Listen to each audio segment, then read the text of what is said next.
Akers of the Washington Post. Thank you. Speaking of which, this week, your colleague Tom Cole, of the NRCC chairman, said that Republican candidates should not be afraid to run against the Republican brand. Well, given that, how should voters feel about putting their confidence in Republican candidates? Well, I saw the headline. I haven't read all that story, and he is a good friend of mine. He's an interesting guy. He's a capable and talented guy. I certainly agree. If I read the story and it said, if you're a Republican candidate for Congress, there's nothing wrong with running against Congress.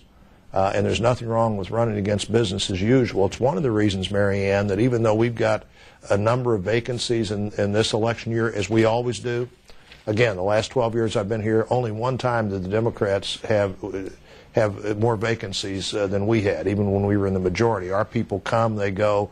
But I've always thought that these open seats that Republicans have held are relatively easy for Republicans to hold on to because they don't have to defend the Congress. They don't have to worry about whether or not their voters know that the Republicans don't control the Congress anymore. They just have to say, look, I am going to go to Washington and I'm going to do all I can to take care of the things that matter to you and the future of the country rather than be part of that Washington political stuff. Well, what do you think he was getting at exactly? I mean, was he talking about people like Rick Renzi and John Doolittle and Jerry Weller, one of whom has been indicted, two of whom are retiring because of ethics problems, Ted Stevens? I mean, was he talking about sort of a ream, it seems, a good stream at least, of Republicans who have been under ethical clouds, whether they're indicted or not? Well, you're a great reporter, and you know that you really need to ask him what he was talking about instead of me. I haven't read the article. I don't know. I do know the president's approval numbers are low. I think I respect the president. I think he's had to deal with a lot of tough things, and we've learned a lot of lessons as a country as a part of that. Because of that, the Republican brand, I think, certainly 2 years ago, people sort of stopped listening to us, and the energy message has got them listening again, and that's a good feeling. But a couple of years ago, people decided we're tired of the president, we're tired of the war, and that means we must be tired. That translated into we're tired of Republicans. I think that's a much more pervasive understanding than some of the specifics of these ethical things. Whether people think it was one of the members you mentioned or Charlie Rangel having a corporate subsidized campaign office, which he did because of rent control. I don't think people like what's going on in Washington, and I hope our candidates come and help us change it. Things you did do in the House this week was move to censure Charlie Rangel, and that was something that you supported.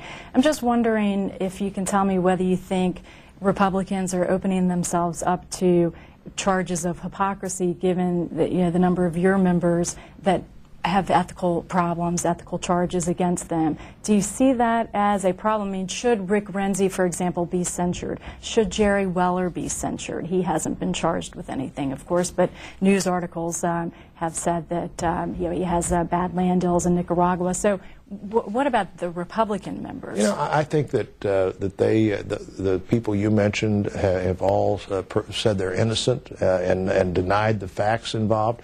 Charlie Rangel said, there's no denial of the facts here. From 1996 through 2008, he had a rent control apartment that's only supposed to be used residentially, that was corporately subsidized by the people that own the building, and he used as a campaign headquarters. There's no facts that dispute. It's against the law to take corporate contributions.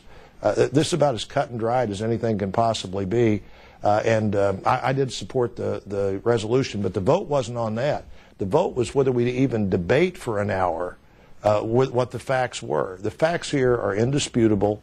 I think you've got to give our friends on the other side a lot of credit for being critical anytime there's a newspaper report on one of our members, but when their members admit the facts, saying, well, that's really beneath the Congress, and of course you pointed out, the worst attack in politics is hypocrisy, and nobody wants to take a chance of being a hypocrite, so maybe you shouldn't criticize anybody no matter how much they violate the law of the country. Maybe we ought to give Charlie Rangel an award for having the most unique, fundraising capacity to raise corporate money, even though no other member of Congress can do that. Maybe that's what we ought to have instead of a resolution criticizing them.